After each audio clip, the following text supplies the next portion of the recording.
one of the albums that I've been really listening to lately is Blood Orange's Essex Honey. Blood Orange is like, I think, a very important figure in the like indie scene. He's not really that indie. He's kind of built this like cult following for the last 10 years. He's been, I don't know, scoring movies for a while now. So he's a very well-known figure in the scene.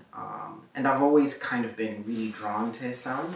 My first experiences started in 2019, 2020, I think, so not that long ago. But he scored this one TV show on HBO called We Are Who We Are.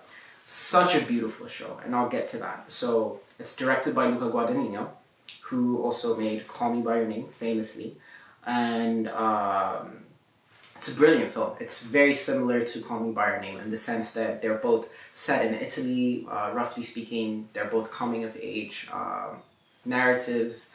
And so I was in high school when I was watching this, and a key part of why I really was drawn to Blood Orange was like, in the movie, the characters are trying to go to a Blood Orange concert at the end of the show. And like there's a lot of stuff happening in the middle, but it kind of was like a great introduction to Blood Orange. And he also scored the movie, so it's like, it was such a beautiful like summer, like coming of age vibe. Like you're discovering things, you don't know who you are, and the music is helping you. And so it's beautiful in that sense. And then this album kind of came out. I listened to a few of the singles. I wish I didn't because I was so familiar by the singles, but by the time that I was listening to the album, I was like, oh, like I've already like spent enough time with this single that it just didn't feel as hard hitting. But the album is so like beautiful. It's the musical elements, for example, it has a lot of like classical elements. There's, I think, a bit of like cello in it, and it reminded me a lot of the music of Arthur Russell.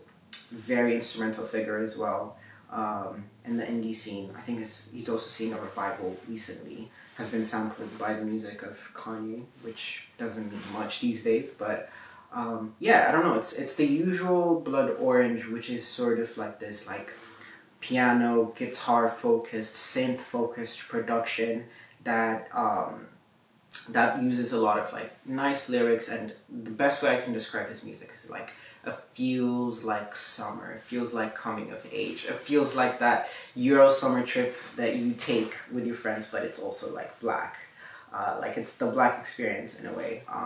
And there are amazing artists featured in this album: Mustafa the Poet, Lord, Tiraz, Eva Tolkien. So it's such a star-studded like production and feature list. But I don't know, I was listening to this album at the end of summer because it literally came out about like 2 weeks ago, and it's starting to rain in New England, and like I'm kind of, it feels like grieving summer, and it's like one of those albums you can just like put on and feel like, oh, like yeah, life is changing and I'm changing with it.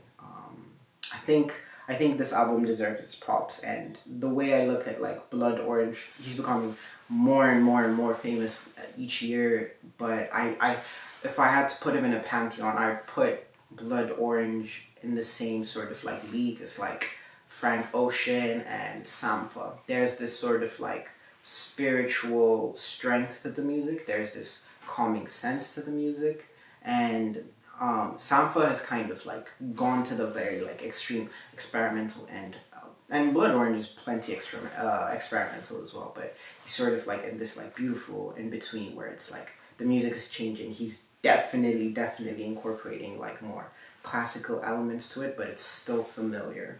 And if you're at any point of your life in high school or college, especially, not that you can't listen to it outside of those things, but if you're going through school in any form or shape, I really recommend you listen to this album. I think it's beautiful.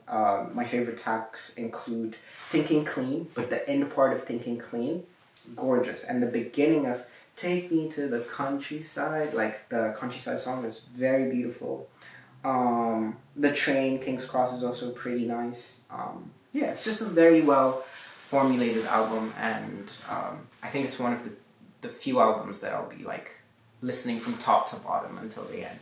And that's the other thing about this album, is that like it is a cohesive body of work, right? Like from top to bottom, it is, you should listen to that. I feel like listening to the songs out of context, you won't get the intended vibe as much. And so yeah, I really recommend this album. Go listen to it. It's fire.